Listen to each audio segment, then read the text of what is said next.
found in Romans chapter 8. We'll be focusing our attention on verses 5 through 17. Before we go into it, I want to describe for you a Ziggy cartoon, which I think bullseyes the subject of the morning. And Ziggy, you're familiar with little, kind of shaped like a marshmallow, Ziggy. And Ziggy is visiting his psychiatrist. And Ziggy has some kind of, reading between the lines, addiction, compulsion, something like that. And Ziggy's on the couch. And Ziggy's psychiatrist says, Ziggy, what you need is not more willpower. What you need is more won't power. You know, we need the ability to not cave into our compulsions or our addiction. And how do you get it? If the answer were easy and simple, we wouldn't have so many 12-step groups. We wouldn't have so many addicts. I wouldn't be dealing with the subject. We wouldn't be struggling on this front. But the Apostle Paul, as pointed out last week, defines all of us inside of the category of the addicted. In case you weren't here, Linda, last Sunday we all learned we're addicts. Biblically understood, you're an addict, I'm an addict, we all are. Let's review that. You'll find it in Romans 7, 21 through 24. The Apostle Paul says, so I find this law, this principle at work, when I want to do good, evil is right there with me.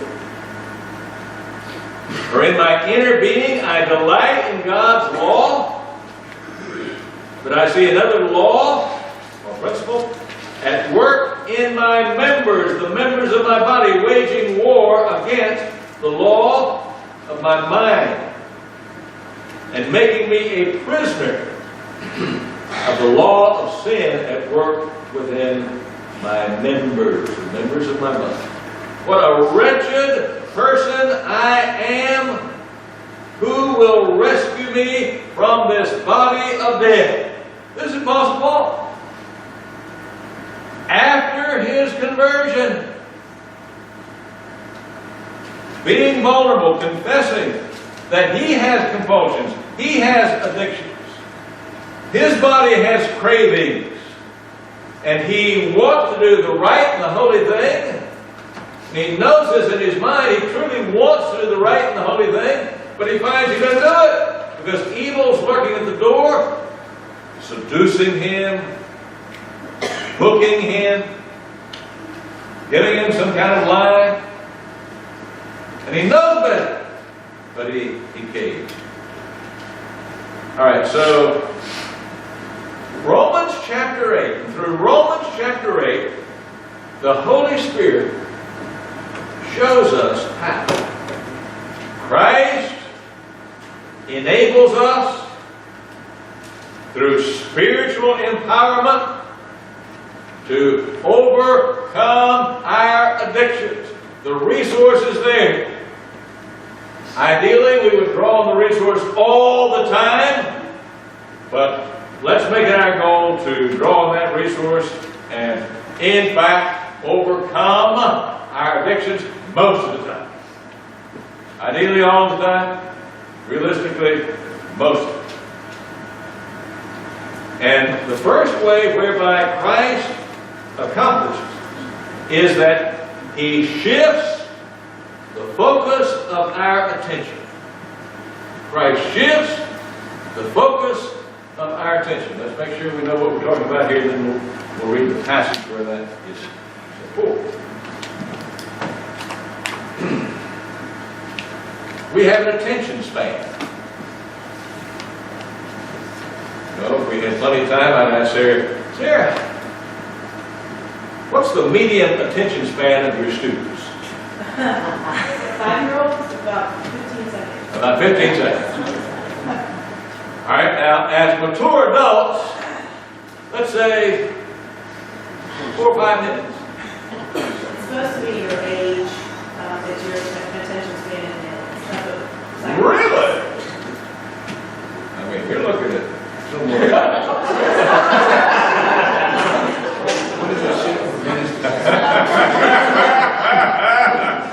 Or at least I'm supposed to. I'm not sure. Yeah, my attention matches. Anyway, okay. Attention span. You know what we're talking about. And the scriptures are going to assert in the text I read that we get to set our attention on this subject, or this subject, or the other subject. You have more control over the focus of your attention span than you may realize. And what you give your attention to is probably what you're going to end up being influenced by and doing. Okay? Let's read this passage. Verses 5 through 8. Those who live according to the sinful nature have their minds set on, that's what I'm calling focused, set on what that nature desires. But those who live according to the Spirit have their minds set on what the Spirit desires.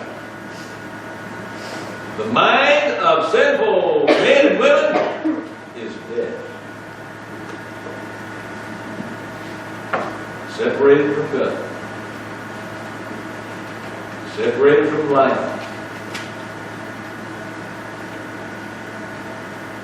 It's the devil's lie that sin is where the action is. Sin is where the life is. Devil's lie. Life is where God is. But the mind controlled by the Spirit is life and peace. Life, peace, joy with God. Death, destruction, guilt, shame with the sinful nature. The sinful mind is hostile to God. It does not submit to God's law, nor can it do so. Those controlled by the sinful nature cannot please God. So we can set our minds on this, or this, or this, or whatever. You have control over it. What you give your attention. Think of it this way. Have you ever been watching television and you're bored with the programming, or you're offended by the programming, or it's not what you thought it was going to be? What are you typically going to do? You'll switch channel. How far do I keep my remote from where I sit watching television? Upstairs in another piece of furniture across the room. The remote is right there. So I pick up the remote and I either go to guide, see what else is on, or I channel search until I find something more interesting that Sarah would be interested in. You can do the same thing with your attention. If you're focusing your attention, or you find your attention focused on programming that you don't be watching, you're bored with it, or it's inappropriate, as in X-rated or something like that. Change channel. Change channel. Kind of as simple as that. Change channel. Now, let's notice the power of images here. As human beings, we are very image-oriented. And in our age, we are especially image-oriented. Okay, Jason Whitney, suppose you were teaching children's church this morning and you didn't have any DVDs. And so it's just you up there talking. Their attention span is going to be 15 seconds. If Whitney's talking. Jason, on the other hand, it might be a little longer. I want us to recognize the importance of images. Now right here we're talking about mental images. Well, DVDs can help, but mental images, we kind of are controlled by the images we focus our attention on. I can illustrate this. Yesterday was a prison picnic. As you know, we had to serve dessert to 700 people. So y'all really came through, the church really came through, and Deborah comes to me and says, we don't have room. Good problem. We don't have room in my van. Would you help me move the dessert from my van to the church van? Large your vehicle. Well, earlier, Sarah had prepared a container filled with 104 packaged desserts. And would you know that when I went through Deborah's van, that was what was there. I picked up Sarah's deal. Guess what my eyes lit up? Coconut. Let's put it this way, 103 went down.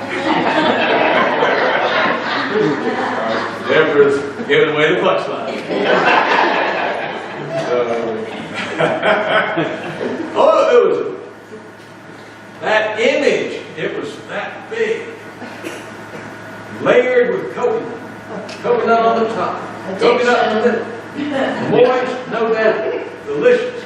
I'm seeing it. I'm fantasizing about it. I'm taking it. Next thing I knew, I was taking it.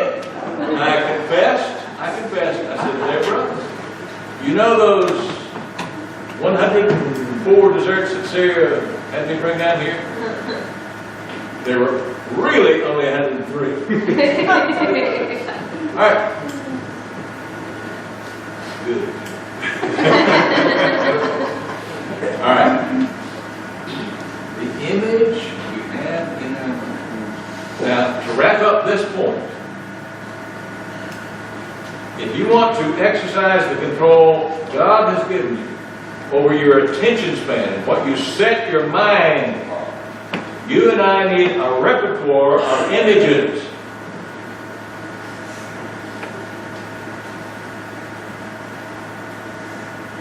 If you are temptable by lust,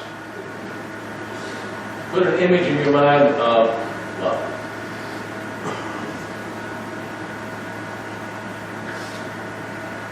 If you are temptable by overindulging in food,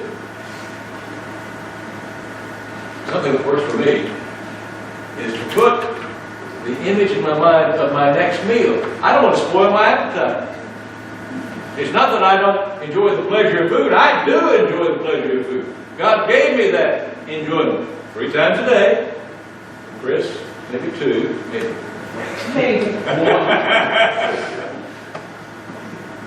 He's the only guy I know who can come out for breakfast at Ziggy's and have coffee. Evidently perfectly convincing. I enjoy my next meal. I know, and if I overindulge, my appetite won't be there. Or my conscience will work on me and I've got to cut back to compensate. Put an image in your mind. You and I are influenced by images. Put wholesome and holy alternative images in your mind to substitute for that channel you shouldn't be watching. Second, Christ fills us with the Holy Spirit. We sang about that this morning, the river of the image. Christ fills us with the Holy Spirit. Christ floods us with that river that is the Holy Spirit. It's flowing water, living water, refreshing water. The Holy Christ fills us with the Holy Spirit. Let's read verses 9 through 11.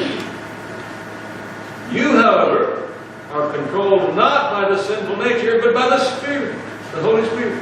If the Spirit of God lives in you, and if anyone does not have the Spirit of Christ, he does not belong to Christ. But if Christ is in you, your body is dead because of sin, but your spirit is alive because of righteousness. All right. So what Paul is saying here, the Spirit of Paul, is that if you don't have the Spirit of Jesus in you, you're not a Christian.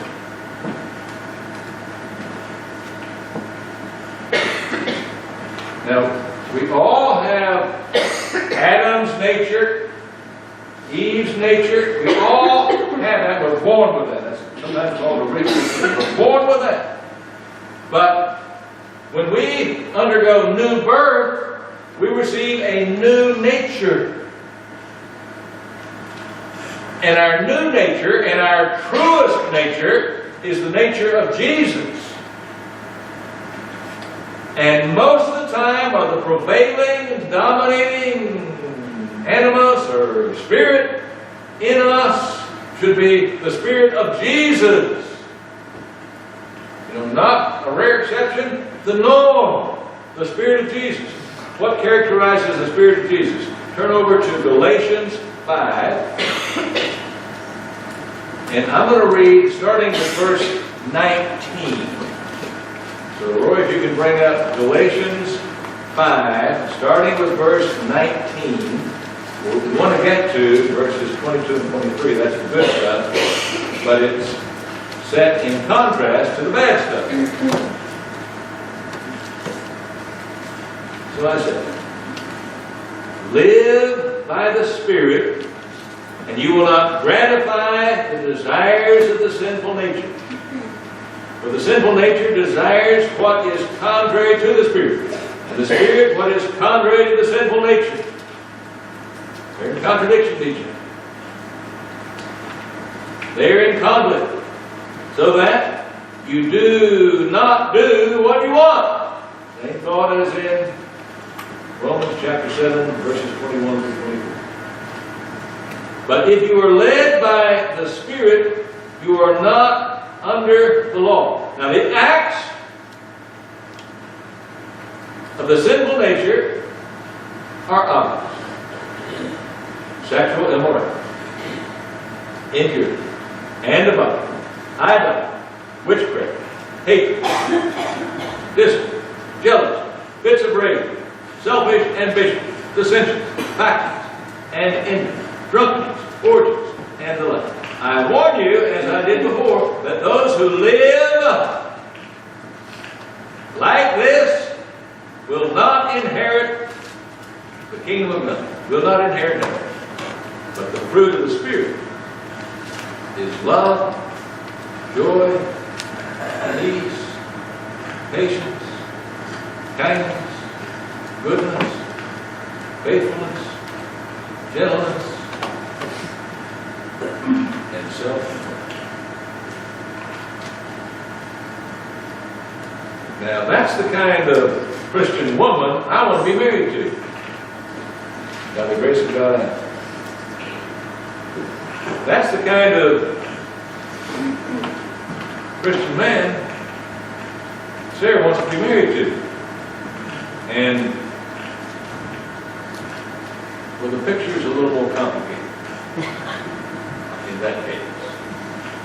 But you get the point. Now, to connect two dots, there are 9 fruit of the Spirit. Let me recommend to you that, as you might say your homework, you develop a picture for each one. You have a picture in your mind of love. True love. You have a picture in your mind of joy. Life is sweet. God is good. Your spirit leaps or dances. You have a picture in your mind of peace. We tried to capture the face of your bulletin. We tried to capture a picture there. There's something about the ocean, the sound of the water, that produces peaceful feelings.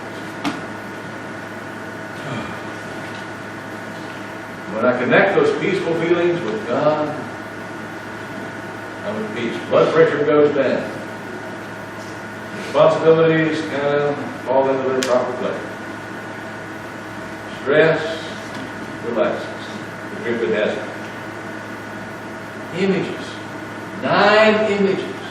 As your homework, develop those images so that when their opposite comes into your consciousness or your experience, you can change channels. Okay? The appropriate response there is, okay. If I say amen, amen. Okay? Okay. All right? Third point. Christ clarifies where our obligation lies. Somehow we think we are obligated to satisfy our cravings. Examine that. Well, what's going to happen if you don't satisfy a craving? It will eventually go away and you'll still be alive and breathing.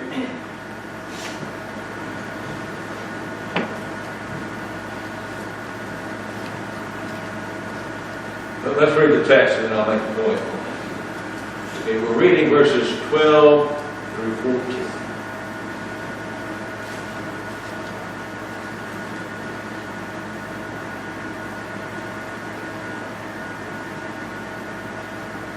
Therefore, brothers and sisters, we have an obligation. But that obligation is not to the sinful nature or its cravings to live according to it. For if you live according to the sinful nature, you will die. But if by the Spirit you put to death the misdeeds of the body, you will live. Because those who are led by the Spirit of God are sons and daughters of God.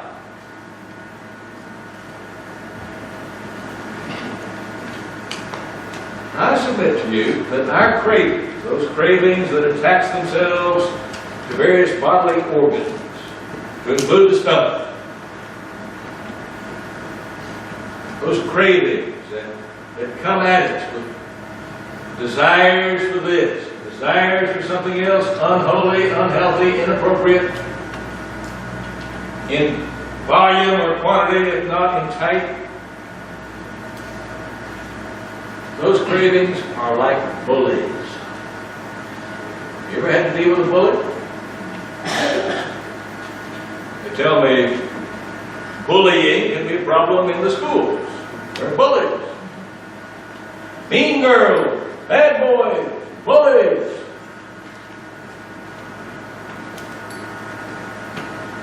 Again, if we had more time, I would be interested in what your trainers teach teachers in terms of appropriate responses to a bully.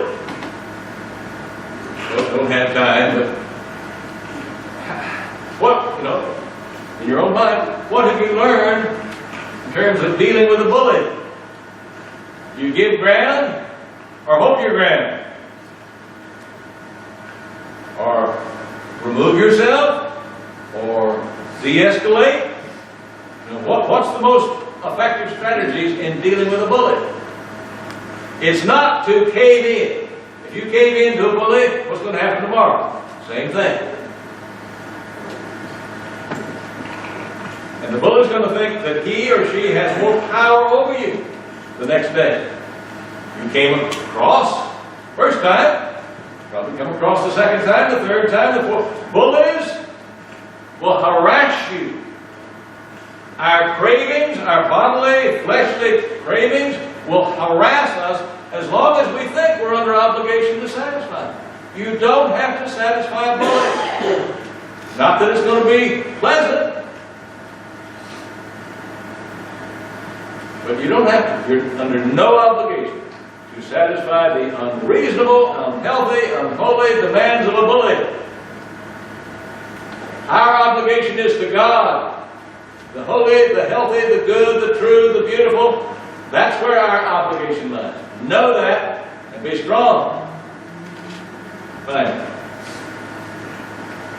Christ offers us the prize of the Father's approval. As you see in verses 15 through 17, and oh, you go ahead and put those verses up there, and there they are. See, we are not to be slaves of our cravings, our sinful nature, our passions. We're not slaves. God didn't create us to be slaves. There are various kinds of slavery. You were created to be a son or a daughter of God, a child of God, free to experience the best in life, starting with God, love, joy, peace, the wholesome, healthy, and holy pleasures that God has built into His creation. You are to enjoy what God has provided. You are a child of God. Live up to that identity. Don't live down to the level of slavery.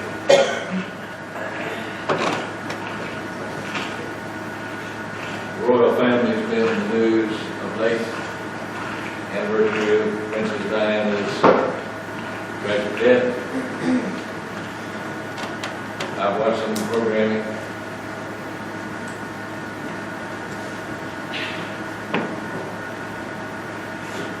Have you imagined yourself a royal? What would it be like to live in a castle?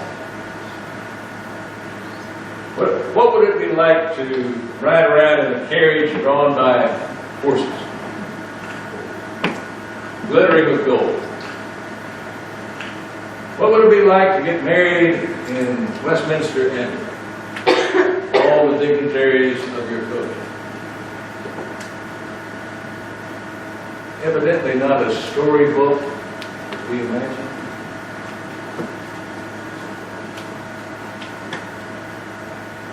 You are a child of the King. And life with the Lord can be storybook and better. It can be real. It can be eternal. By the grace of God, you and I can come against our addiction. And we can shift the focus of our attention onto the high and the holy and the healthy and the enduring. We don't have to be slaves of our fleshly nature.